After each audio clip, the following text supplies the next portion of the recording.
pathologist, a very, very academically oriented person, part of the ISPAGAN and Indian Society of Gastroenterology, and also an active member of the CCB. Over to Dr. Vishwanathan. Vishwanathan, please stick to time. Try Sure. to finish because we Yes. are almost encroaching the lunchtime of Sunday lunchtime of many of the viewers. If Sure. we delay, they'll all log out, and only the faculty and panelists will be there. So Can you please see my slide? please try to make it very simple and precise. Okay?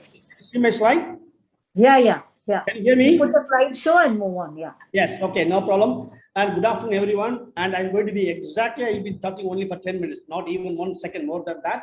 And I thank the IAP CCB team, Dr. Venkateshwar and Dr. Dakshani, particularly putting all the efforts. And let me move on. Amar has spoken about Office Point. I'm going to talk about, the lessons learned from hospital perspective. And I'm just going to give a brief experience of us and then the lessons learned and the future.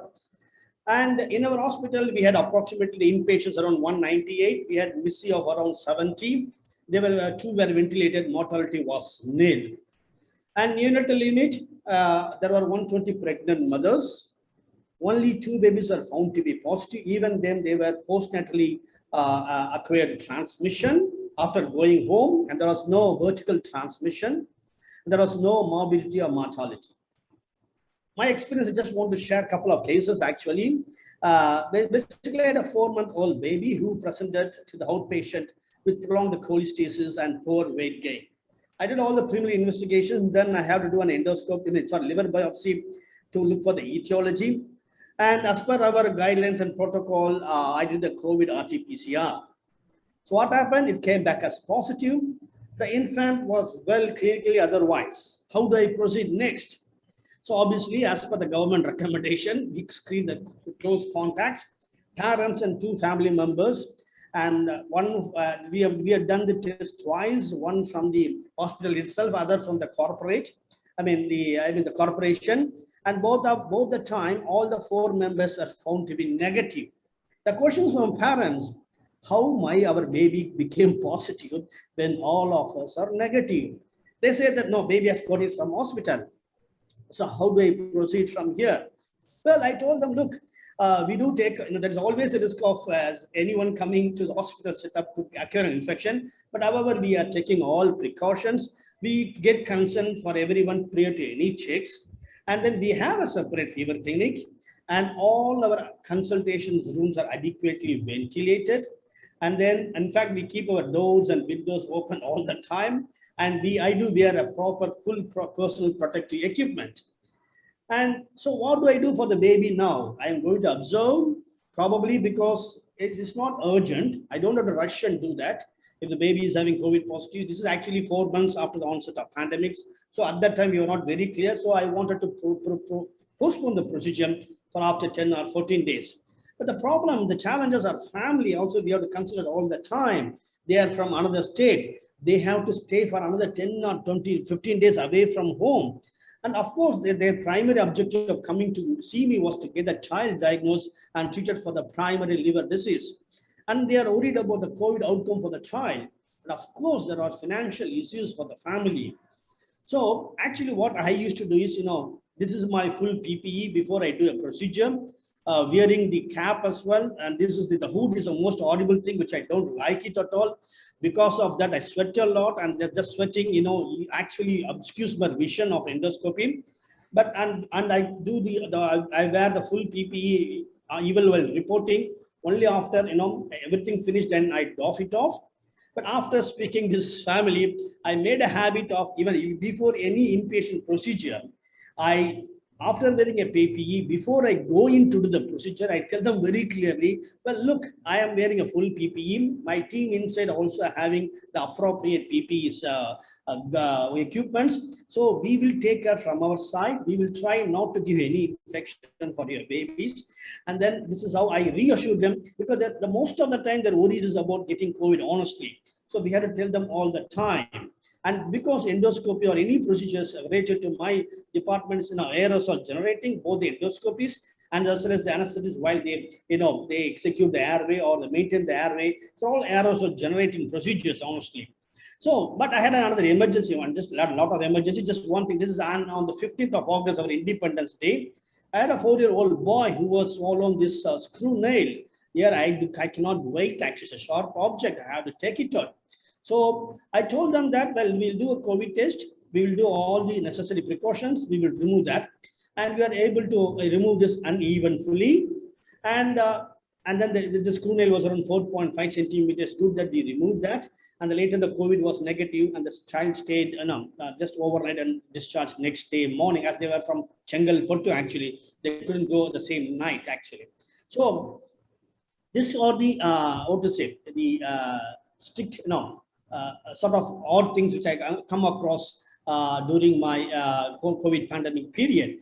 And there are surgical issues. I spoken to pediatric surgeon, Dr. Prakash, and they did a small study basically before the pandemic period and during the pandemic. And this is basically, they looked at the data of patients with acute appendicitis. And they found that there's an higher incidence of complication, particularly perforation, gangrene, and during the pandemic period. And 4 or 5 patients also had antibodies to COVID virus, and they had features probably suggestive of MISC as well. So the complications could be related to that. Okay, having given some brief overview of what we have seen, both at the pediatric setup, specialties, surgery, and the neonatal setup, I just want to say what the lessons we have learned for individual professionals. I am pretty sure most of the hospital doctors and even the individual practitioners would agree with me. It forced every one of us to do more with limited time and resources. You have to keep innovating every time to work smarter. The clinical training must be quick and focused, and people need to know how to maintain the airway, and terms like aerosol generating procedures became more popular, as we all know that, apart from N95 masks. And everybody now has become more aware of infection control measures. And most important thing is actually the strong interpersonal skills. We know that most of the time, previously, before the pandemic, 2 parents can be there in the ward most of the time, apart from,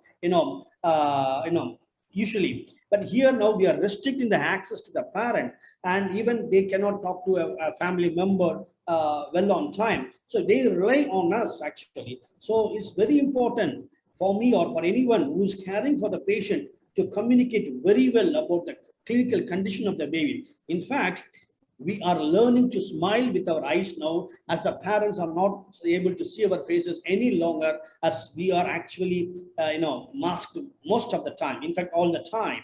So what are the lessons that has learned for the healthcare system providers would have learned by this time? We all know that during a pandemic, the system can be highly sensitive to disruption because there are changes in the supply. And we should focus on proactive care rather than a reactive approach. The hospitals should have a built-in flexibility to expand the bed count, which they were able to do in our hospital easily. And also they should be able to isolate different areas with separate air filtration systems. We dedicated initially the main hospital for our children who are positive. Then later on, we had one corridor, one area, one floor for COVID positive patients. And when the resources are very thin, we have to innovate. We have to thoughtfully prepare ourselves to tackle any sort of eventuality.